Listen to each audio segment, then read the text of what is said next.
Okay, hey guys, so today I'm going to be unboxing the Happiness Planner, and this is the 100-day blank version, probably their most common version of the Happiness Planner that they sell. I've also done a unboxing and a review of the 52-week journal. It is slightly different. I'll just go to a week that I haven't finished.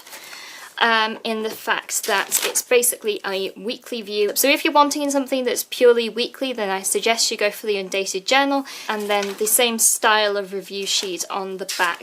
And the start, which I won't actually show you, is pretty much the same as the one in here, with slight differences. But if you're looking for something that's more like a weekly thing instead of a daily thing, then I suggest you go for the 52-week journal. Moving on to this one, it comes in a variety of different colours.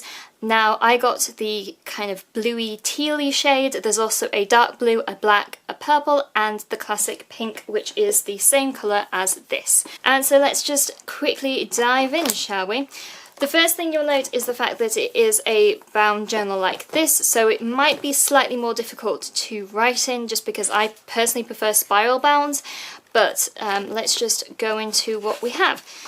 So, firstly, the front cover, the brief history about the Happiness Planner, some little advice pages and that kind of thing, quotes and stuff. You always have these sort of little throwing off points and areas to start off with, where you sort of review your life and things like this, because you are meant to be doing this for 100 days. So it's meant to firstly review what your mental state and what you're feeling right now, and then at the end of the 100 days you can make a clearer note and sort of refer back to it. So these are the sort of turning off points to make you really think. You can either fill these out before or fill these out during, whenever you like, that kind of thing. I'm not going to read them all out, you probably can just very clearly see these. And then it's about what you want to achieve in 100 days and that kind of thing. And so then we have a calendar for 2016-2017. I actually bought this. I know this review is going up in this week of January, but I actually bought this at the end of December, so it's kind of a bit weird the fact that even though I bought it at the end of December, they hadn't changed it to 2017-2018, but then again, it is only 100 days, so it's only going to last me up to, what, the start of April, so it doesn't really matter. And then you have this, which is kind of like the happiness tally, which is about this chart at the back. Yeah, about the end of the week chart, which is there. And so that's sort of getting you in the spirit of the type of things you can do with this planner. I think that the main thing is that you have all of these jumping off points. You don't necessarily have to do all of them. And then it starts with 100 days. I will say that because this is the blue planner, all the insides are blue as well. If you were to get a different colour, it's all different colours as well. So just keep that in mind also when you're ordering as well.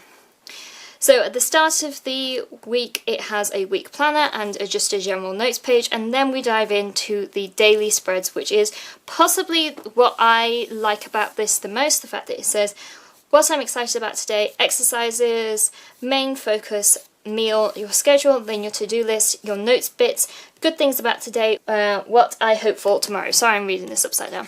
What I hope for tomorrow, and then it also has a quote at the top. It's pretty much the exact same sort of system throughout the few days, and then on day 7 you get a weekly reflection page where you have the scoring system and then all of these things.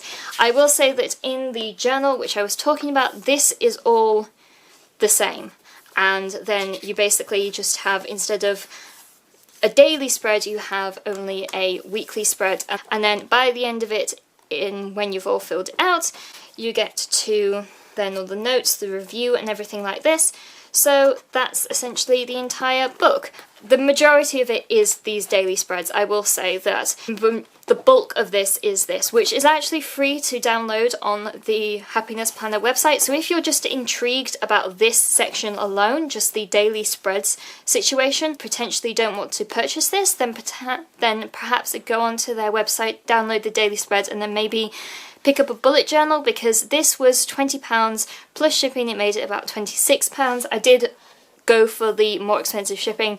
Regular shipping is about £4.50 or something like that, so it's essentially a £25 book. I do like the fact that it is very big and it's quite substantial. I thought it was going to be about this big instead. I didn't think it was going to be sort of like the full A3. I thought it was going to be slightly smaller, so I am glad that it is much bigger than I anticipated. I do think that it's worth the money, and I think that if this actually works in helping me track my life in any way, shape or form, then I think it's a really good idea. I do prefer the fact that this is a daily spread instead of a weekly spread like this one, so that kind of gives you a different option in what you would like. And they are actually the same size. However, I do prefer the spiral bound one, because when I was actually doing it, I would basically have this on my desk like this so I could see my goals very clearly. This is slightly more difficult because you have to kind of get to the page and mark off the to-do list. Not a big disaster, I will say, but it is something at least that makes it slightly different. Just a quick note from when I've just been editing, on the 1st of January, the people from the Happiness Planner have released a new app, which is basically the exact same thing as the actual journal itself, and it all follows the daily spread routine of everything, so you can easily write things that you're happy about, do the to-do lists, and then have roadmaps, monthly goals, reflections, bucket lists, inviting friends, readings, etc.